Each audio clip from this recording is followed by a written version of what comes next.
5, 4, 3, 2, 1. Hi. This December 16th, 2017 has been an historic day and night in the annals of the U.S. government's 70 years of covering up the alien presence behind UFOs, also known as unidentified aerial phenomena, with strict policies of denials and lies in the interests of national security. But today, you might say they have begun confirmation. It began this morning with the New York Times headline article, quote, "Glowing Auras and Black Money, the Pentagon's Mysterious UFO Program." And it has been followed by more and more releases in other media throughout today and tonight. Also released have been official videos from the Defense Department's Advanced Aerospace Threat Identification Program, close quote. I'm saying that slowly and deliberately because until today and this release, I and several other people I've talked to, we had never heard of this program before. And that agency that has been unknown to everyone until today, we learned in the New York Times article that the DoD's Advanced Aerospace Threat Identification Program was brought secretly into being by retired Nevada Democrat Harry Reid, who was the U.S. Senate Majority Leader in 2007, when he got $22 million allocated to the Defense Department's budget to create and operate the Advanced Aerospace Threat Identification Program. And its goal was to study the extraordinary technologies moving in Earth's skies seen by hundreds of military pilots over the years. The UFO craft accelerate like nothing ever seen before and travel at astoundingly fast speeds, stop in midair, do 90-degree angled turns, brighten and dim, seem to expand in size and then disappear, much to the astonishment of professional military pilots. The Advanced Aerospace Threat Identification Program was run from the 5th floor of the Pentagon C ring of offices by Luis Elizondo. Luis Elizondo was one of the 5 Department of Defense aerospace and scientists that Tom DeLonge introduced in his October 11, 2017 Facebook live stream To the Stars presentation. Elizondo had resigned from his Pentagon post allegedly just the day before in order to do that live stream, as not officially working in that department in the Pentagon when he appeared in the live stream. 6 weeks later, DeLonge posted on his Facebook page and then took down the notice, but this is what he posted. Quote, "As promised, the first ever declassified videos of UFOs are on their way. In a few days, these videos will be presented to the world," close quote.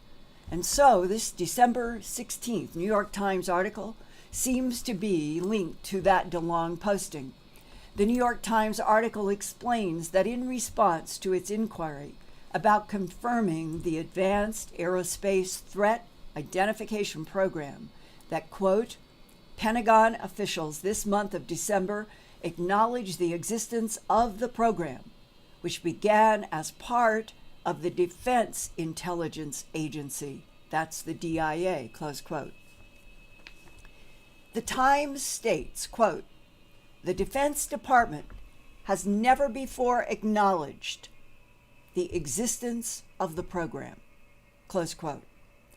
Strangely, the Pentagon says the program was shut down in 2012, 5 years after it was funded by Senator Harry Reid's efforts in Congress. But other sources have told the New York Times that, in fact, the UFO program has continued to, quote, "investigate episodes with UFOs brought to the Pentagon by service members, while also carrying out their other Defense Department duties," close quote. Retired Nevada Senator Harry Reid told the New York Times, quote, I'm not embarrassed or ashamed or sorry that I got this thing going. I think it's one of the good things that I did in my congressional service. I've done something that no one has done before, close quote. The Times article says that most of the $22 million allocated for this advanced aerospace threat identification program went to Bigelow Aerospace. Robert Bigelow is the owner of Bigelow Aerospace, and he appeared in CBS's 60 Minutes on May 28th this year of 2017, and he said, quote, "I am absolutely convinced that aliens exist," and he said, "the alien presence is just like right under people's noses," close quote. Apparently, Mr. Bigelow meant there is an alien intelligence interacting with Earth now in the air and below land, water, and ice. With the New York Times article, a couple of videotapes were provided. One was filmed by a U.S. Navy FA-18 Super Hornet using the Raytheon ASQ-228 Advanced Targeting Forward-Looking Infrared. It's a pod known as AT FLIR. As the video starts, the cockpit sensor is showing white elements that are warmer than the darker or cooler areas. The UFO appears as a white oblong shape in the middle of the screen. The American aircraft that is chasing the UFO is at an altitude of 25,010 feet.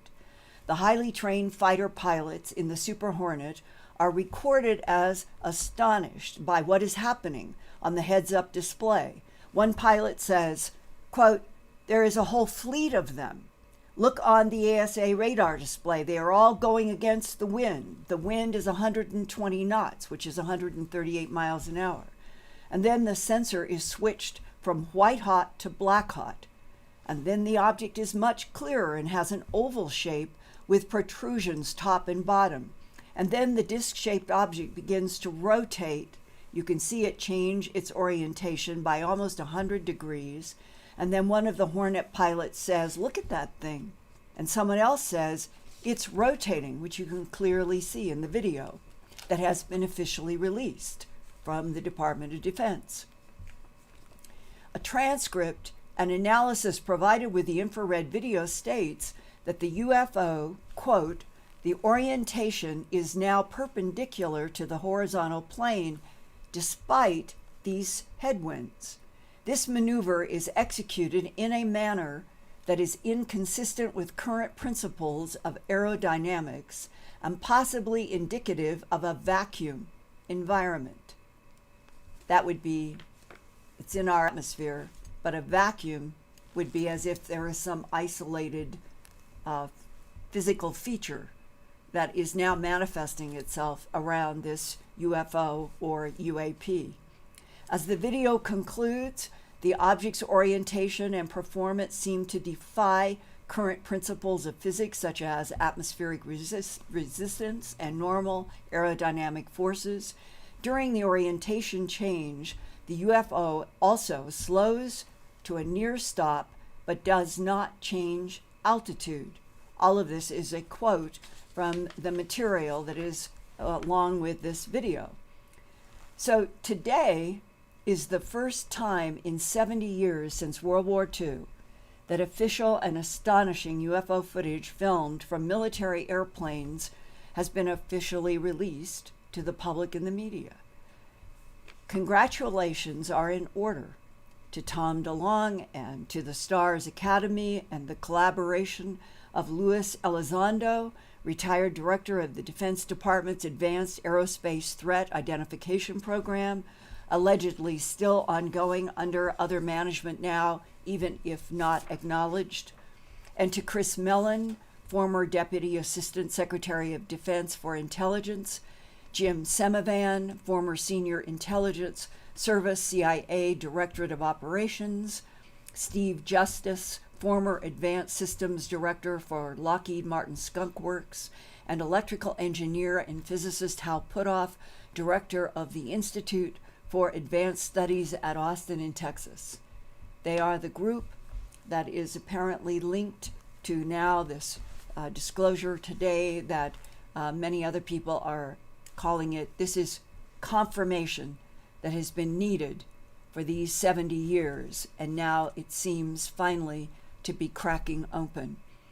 And tonight, John Podesta, who had been Hillary's campaign manager, had been revealed in the WikiLeaks a year ago as talking with the group that Tom DeLonge had organized at the time about opening up some truth about the UFO phenomena and an alien presence on this planet. And John Podesta tweeted tonight, as if to bring everybody else's attention that is in his tweet stream, saying, quote, "The shadowy program began in 2007 and was largely funded at the request of Harry Reid." And then Podesta linked his tweet to today's New York Times article that has now been picked up by one organization and after another. Interestingly, yesterday afternoon, I interviewed Professor Avi Loeb, chairman of the astronomy department at Harvard University. And our discussion was about the bizarre half-mile long, 262 feet wide cigar-shaped object that was first seen by an astronomer at the University of Hawaii on October 19th, and is now confirmed around the world by scientists to be the first interstellar object ever seen by modern humans on Earth, and that interstellar separates it from being in orbit around our sun. This is something that has come from deep space and has emerged as something that scientists have not seen before. He told me that yesterday they had not been able to pick up anything with the Green Bank telescope of the radio signals, that they were going to listen with the idea that if it were some kind of a monitored, controlled object that was sent from someplace else in the Milky Way galaxy, specifically to run by the solar system, that they might be able to pick up radio frequencies. But he did also acknowledge that the 1 to 4 and 10 gigahertz that they were going to listen to, the frequencies, it could be that there would be hundreds of other frequencies that something that was alien and come from an interstellar source could be operating on that we were not prepared to pick up. And he said, in answer to my question, did anybody get spectroscopic analysis on this long cigar-shaped object? He said that no, that they had not, that this came as a big surprise, and that no one had tried to put instruments focused on it for spectroscopy, and said that that's definitely something they wanted to do if another one of these cigar-shaped long interstellar objects showed up. And further, when I asked him why SETI and other radio listening programs might not pick up these signals, he said that probably it was because they have been listening to, in terms of this current situation, the wrong frequencies, and that what they hope soon is that they will have new technology that will be coming online that will be more sensitive to both very low and very high frequencies. And Professor Loeb said he fully expects that we will hear all kinds of sounds when we can hear on a wider spectrum, that this universe, he said, is probably booming and buzzing, and that eventually he expects that we will be able to tune into it. And so I am hoping that today marks the beginning of a true breakthrough, that we are not alone in this universe or on this planet, and it's way past time for all humans living on Earth's surface to learn about the alien presence here throughout the solar system, into the Milky Way galaxy, and beyond. And with this, I hope that you share with me this feeling of a kind of exhilaration that maybe all of the heavy cement of lies and policies of denial are going to begin to be changed and lifted, and that we will learn more and more about the universe, which is going to teach us a lot more about who we are as a life form on Earth. So I would very much like to hear feedback from all of you about your own impressions today of this very important release through the New York Times via Tom DeLonge to the stars and the military and science team he's working with. Hey, Linda, the first thing I'd like to let your audience know is that, yes, we are experiencing a little bit of buffering because of the amount of traffic we're getting, which is fantastic right now. So I wondered why the screen suddenly went like this. Yes, and we've had a wonderful support from the audience. Respirigu, CC Jarvis, Vicky, thank you so much for your super chats. Thank you you guys are all awesome for your support. Thank you. Thank you. We have a question first. Does Bob Bigelow control the physical evidence, or does the Pentagon? Have you talked to George Knapp about this, since he knows Bigelow so well? This is a very good question in terms of what is sort of the pecking order and chain of command that has been evolving for 70 years, since the Truman administration at least.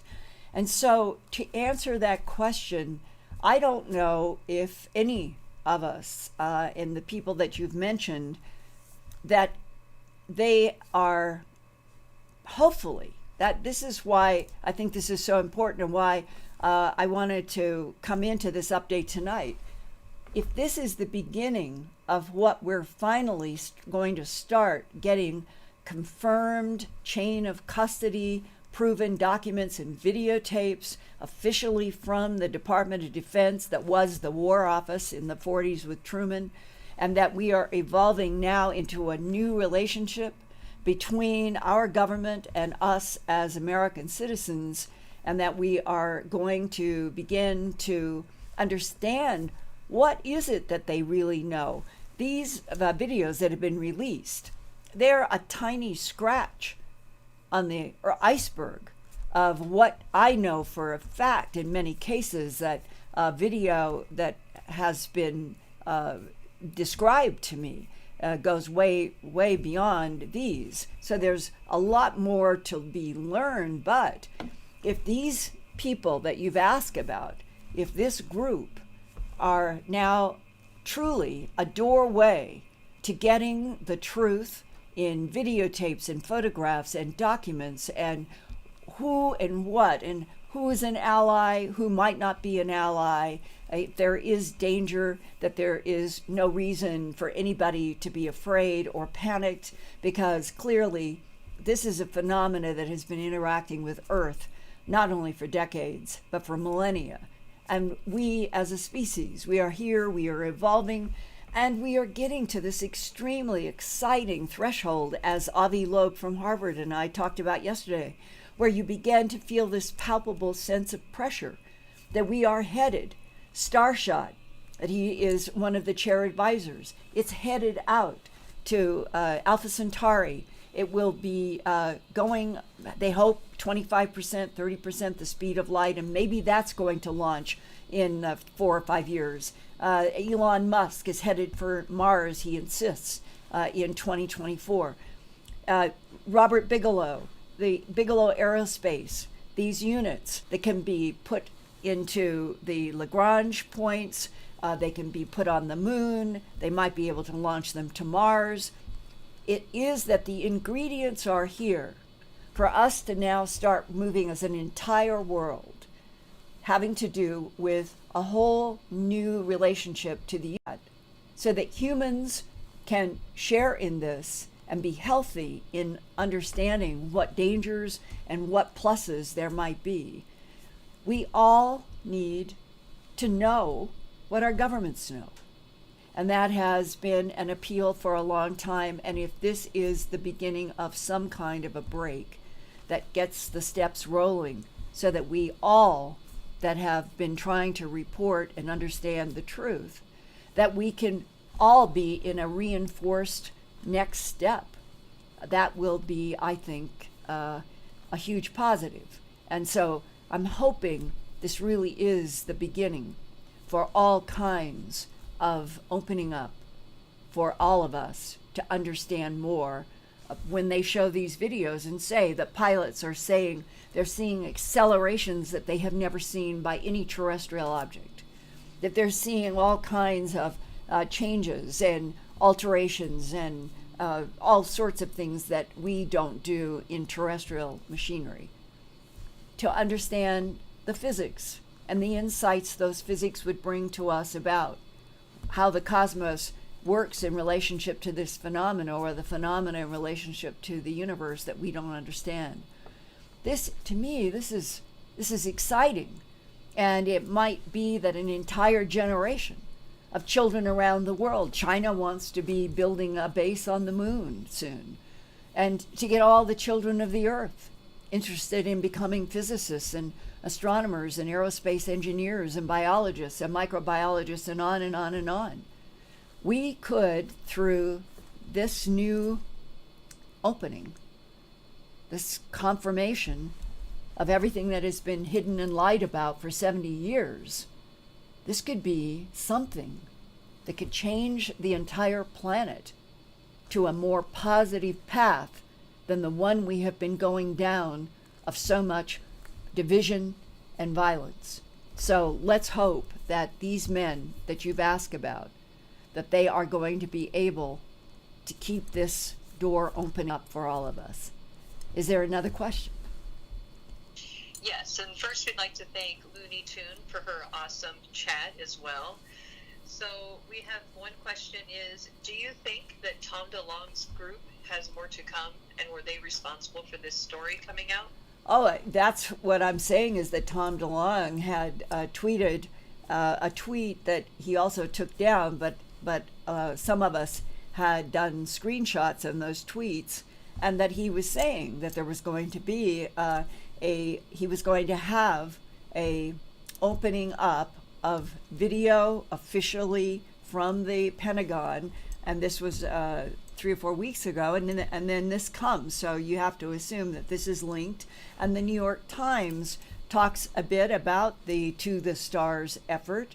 And so I think that all of this is the machinery that has been evolving now for 2016 and 2017, and that Tom DeLonge's group, the ones that talked on October 11th at that Facebook stream, and there Mr. Elizondo was there at that, and now we find today that Mr. Elizondo is head of this office that's been in the 5th floor of the Pentagon, having to deal with UFOs, and the word threat in there implies that either the technology appears to be threatening or capable of threat, or that they know that there are agendas that might be threatening, or that the title relates to anything that shows up in the skies, the water,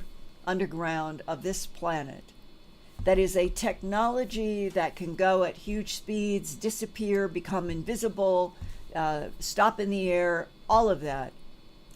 From a Department of Defense point of view, until they know what it is, till they know who made it, why is it here on our planet, why has it been here for centuries, what is it that is behind it. And if I were the chairman of the Joint Chiefs of Staff or the Secretary of Defense, I would want to know answers to all those questions and more. And that, I suppose, the implication in that title of the Threat Assessment Office is the question, is this anything that is threatening or not?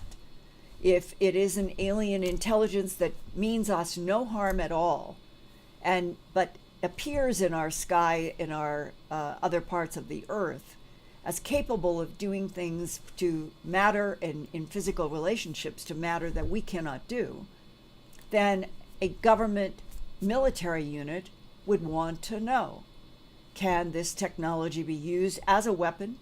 Can it be found and back engineered for weaponry?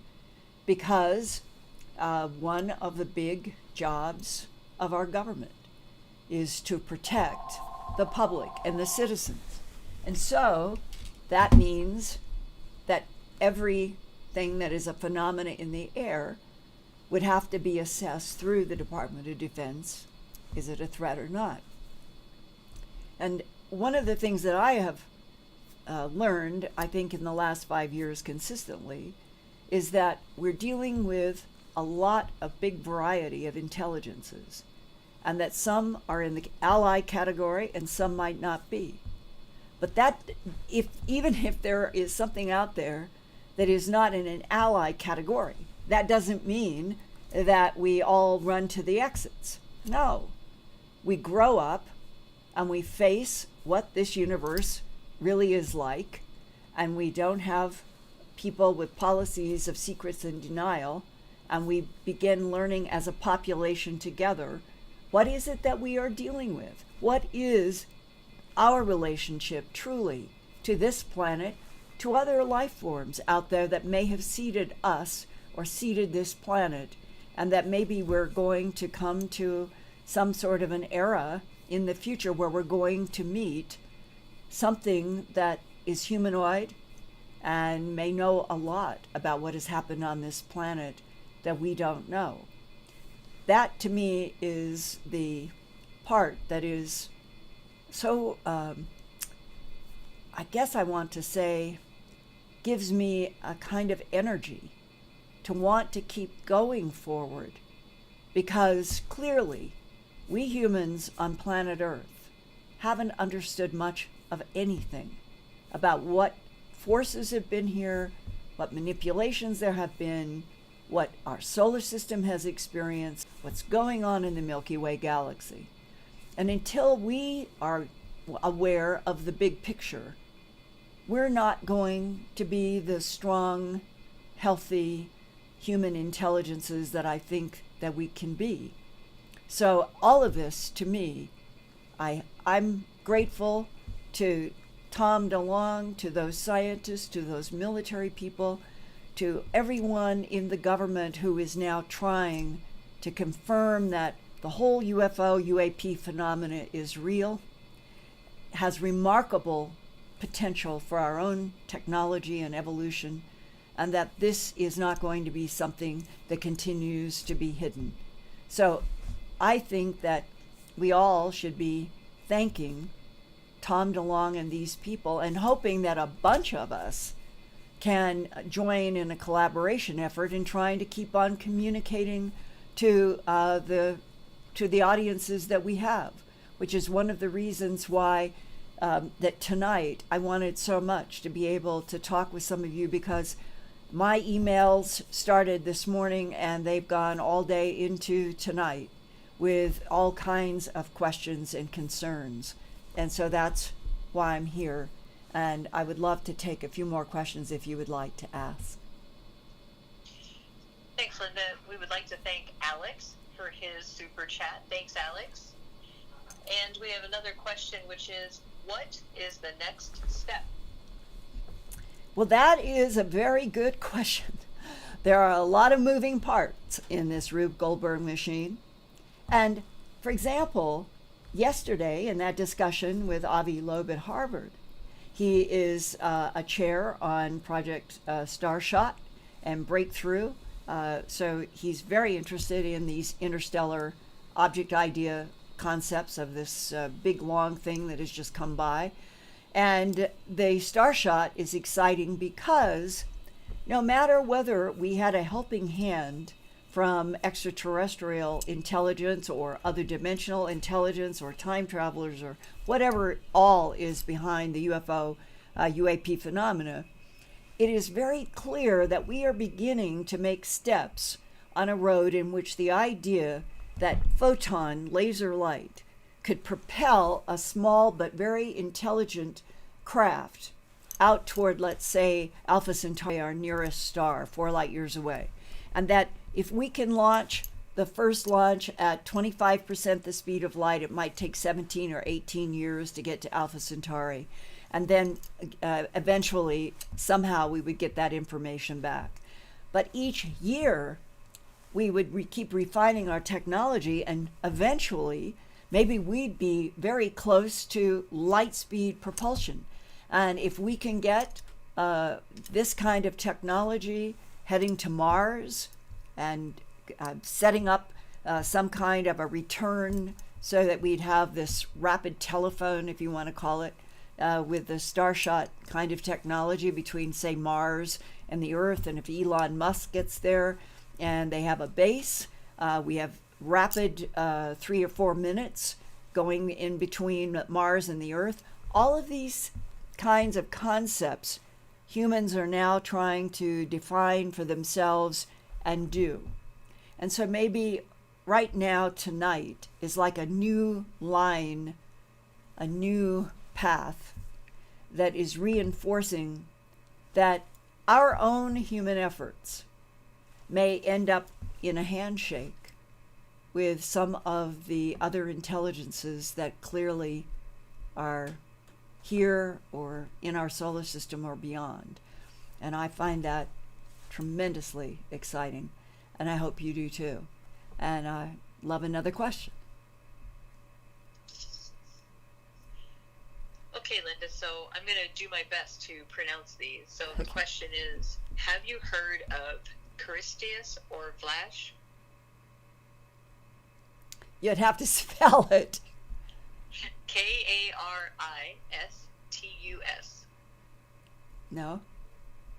No, I don't know. Great. And so we had someone else that commented that Tom DeLonge's webpage has detailed analysis of the 2 videos and that he promises more materials to follow, including parts of recovered craft. What would you think about that? I hope they do. I want to see those hand imprinted panels with the official sanction of the Department of Defense that is going to match the photographs that I've had in my book, Glimpses of Other Realities, Volume 2, High Strangeness, since 1998. There is a lot of technology that has been shown to some of us, whether it's in photographs or film, and that it's been denied, allegedly, by official sources. So maybe now the chapter is going to turn, and we're finally going to start getting the official reinforcement, confirmation. This is confirmation of what a lot of us have been exposed to for a long time.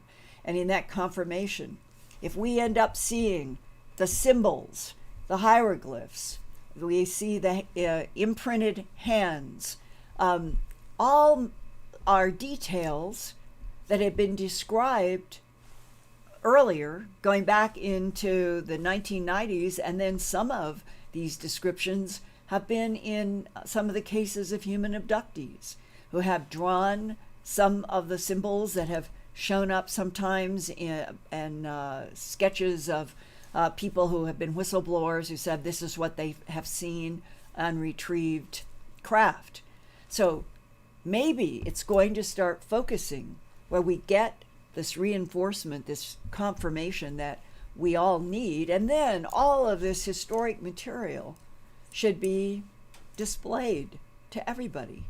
And in my work, An Alien Harvest goes back to 1989, and then my Glimpses of Other Reality books, 1994, Glimpses Volume 1, 1998, Glimpses Volume 2, and I have a brand new version, a new edition of that Glimpses Volume 2 that's coming out in the middle of January, all color throughout. And it is so important because I know some of the people that I could not name in that book that are describing aspects of first-hand military knowledge and information. Wouldn't this be wonderful as we go into 2018 if we finally start getting releases from the Department of Defense and the Pentagon through this group working with Tom DeLonge that would begin to reinforce that there's a whole history of material that we all can now start looking at again and learning more about. And hopefully, wouldn't this be a wonderful new era if we felt like we were doing a handshake with our Department of Defense in our own country, that we weren't going to be treated like enemies because we simply wanted to know about other life in the universe that seems to manifest itself with technologies that are incomprehensible, which is exactly what the videos today released in the New York Times and the other releases through To the Stars These videos are underscoring those same concepts, that this technology is astonishing, and it's been being seen and described by pilots and other people for decades. What a wonderful moment if we all finally could be telling the truth with each other, for each other, the government and the public on the same square.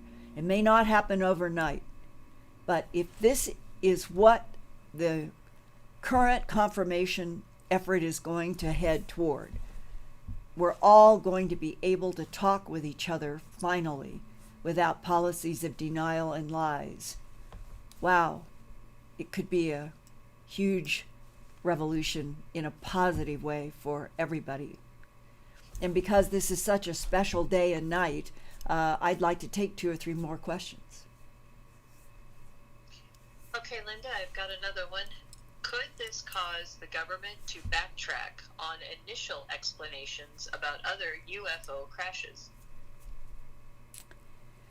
Well, I understand the question, and it's a good question. How much revisionary history will be necessary because the policies of denial and lies have been so great? And that the governments of the world that have lied and tried to use weather balloons and swamp gas and pie pans and all of that to explain away the UFO phenomena that they have secretly studied for at least the last 70 years. But don't you all feel that we're way past the issue of embarrassment or political awkwardness, that pressures seem to be developing and evolving about our entire solar system relationship to the universe, that may be forcing that if we all are not brought up to speed about what types have crashed, what type of bodies have been recovered, how many are clones, worker bees, how many are hybrids, a combination of some kind of alien biology and something from Earth, how many, if any, are prime intelligence that are responsible for the technologies that are here and the clones and the hybrids and so forth. And what I'm trying to describe, I think it's very clear to most people who have been studying this for any length of time, that it's a complex situation in which some intelligences are studying Earth, and it may be for completely benign reasons. It may even be to help fill in some gap in their own evolutionary history. There may be others that they want materials, they want metals, they want water, they want something from the Earth, and so they look at this as some kind of a supply station. We're incidental to them.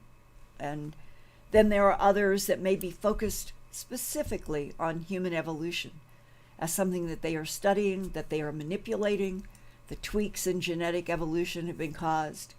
I'm not bothered by that at all. I just would like to know the truth, and that what the next steps in our own effort on this planet to understand ourselves, these crashes, the beings, the exotic materials that have been retrieved and still are not understood, that all of us could be exposed to every facet of it in some regard, and that whatever the crash retrieval technology is, I fully understand, I completely get that the War Office and then the Pentagon, the Secretary of Defense, when it became the Defense Department, that every nation on the planet at a certain level of sophistication and technology, they have to worry about other nations, and that we have kept so many things secret in order to develop and evolve without them falling into the hands of our perceived enemies. I understand. But it seems that with China saying that they're going to get to the moon and they're going to start building a base, that there's more pressure now geopolitically on, perhaps it might sound paradoxical, but I think there's more pressure for collaboration. That all of this, if the truth were shared among all nations, and that we were astonished by what is out here in this galaxy and comes and goes in this solar system and our planet, that maybe the geopolitical territorial divisions would seem to be less important than, as Ronald Reagan pointed out in his 3 or 4 speeches. If we thought that potentially there was any threat in the galaxy or the universe, it might bring humans to see that they would be stronger together and that there could be collaboration on efforts to get Starshot, to get to Mars, to get beyond. And I know that people in politics think that that's naive to think about collaboration. But in the long run, if everybody were trying to help each other instead of keep everything away from each other, we might actually get to Mars and the moon and beyond faster and with allies. Maybe allies are waiting to see humans grow up so that we could go with some of the more advanced allies out into the universe without worrying about what was going to happen to Earth and the moon and Mars and beyond. So I guess I'm saying that my own hope is that out of all of this, that if this initiative will continue to show us real truths, not photoshopped, not designed with manipulation, that we actually get real photographs and real film, real videotape, real testimonies perhaps, even if they're on film or an audio tape, and maybe of people who have passed. But the government has done interviews, I know. They have done a lot of interviews with people who have had face-to-face with non-humans who worked on craft so that we would have a historic record, even with people gone, waiting for the time, maybe like now, where all of this historic archived videotape and film and photographs could be released. So let's hope. Let's hope that's what this is headed for, but I sure do think that this is a good step for the government to finally be reaching across and saying we're going to confirm that there are technologies that fall into the unidentified aerial phenomena UFO category that we are still trying to understand, and that hopefully everybody on the earth will find that this is a time of growth and excitement and nothing to be afraid of. One more question. Okay, Linda, I'd like to thank Elizabeth and Billy Newworth for their amazing and generous super chats. Thank you so much. Thank you. Linda, do you think that this is going to affect other countries? Will they start talking about the space programs, and will they admit that they are searching for alien life, for example, like China? I hope so. A lot of us have been exposed to information from whistleblowers that there are all kinds of things in India and China and Russia and Brazil. And it means that nation to nation to nation, there have been these policies of keeping everything hidden. And it's going to be very interesting to see. Will this New York Times article linked to Tom DeLonge, linked to these military and science collaborators, will it provoke, I guess is one possibility, provoke something that might not have happened without this in China, India, or other places? Or will it cause other doors to slam tighter? I suppose it could go either way. But I'm sitting here tonight in the spirit that I've sure been waiting a long time, having been exposed to a tremendous amount in my career, that I strongly feel that unless we start living on a planet that is not concocted by lies and policies of denial, and this is a concocted planet, unless we start moving to open up the truth, the good, the bad, and the in-between, and let the whole planet begin to digest and absorb a lot more about truths that we have come to discover already about other life forms, that all of humanity is weakened. That's when our whole consciousness can be broadsided by something that shows up in surprise.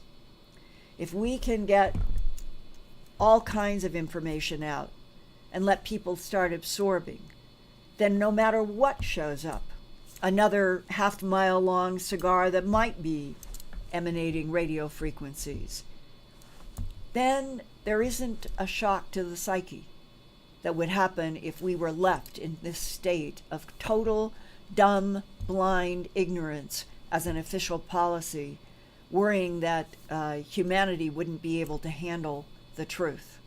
And that's always been the argument. Humanity can't handle the truth. The policies of denial and lies don't change the truth.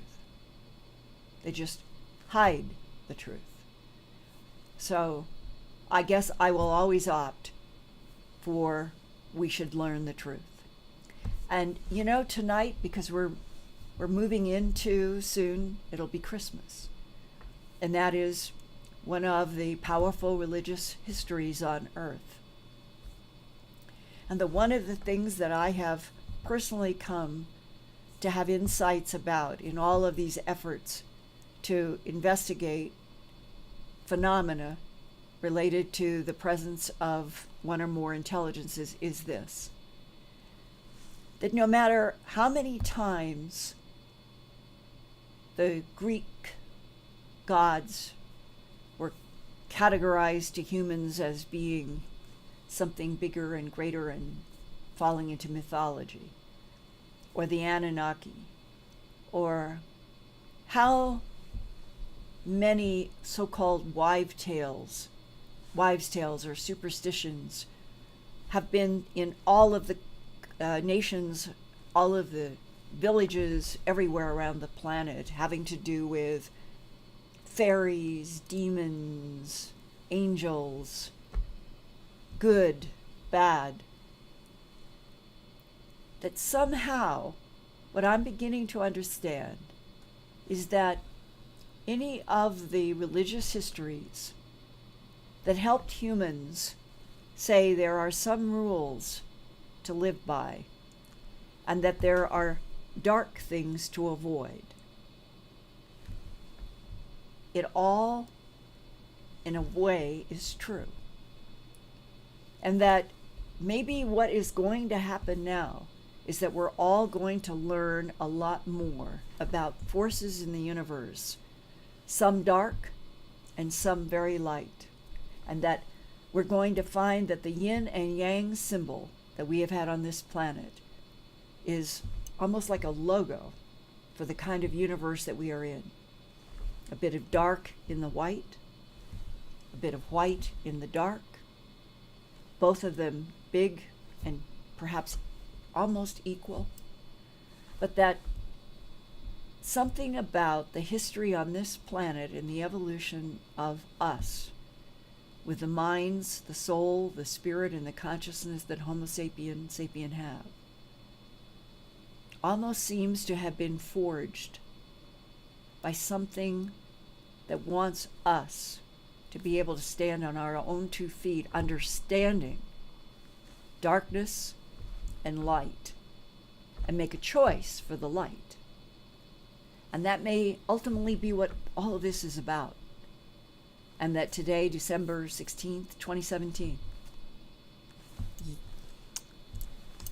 the beginning, a step on a path that may lead toward us being on a planet that is finally going to start being honest. That's my prayer as we go forward in this holiday that is dedicated to a miracle. May humans end up being a miracle in this universe. And on that note, I can't wait to see what else continues to unfold. God bless everybody. And I'll see you Wednesday for a Merry Christmas Earth Files channel. Thanks.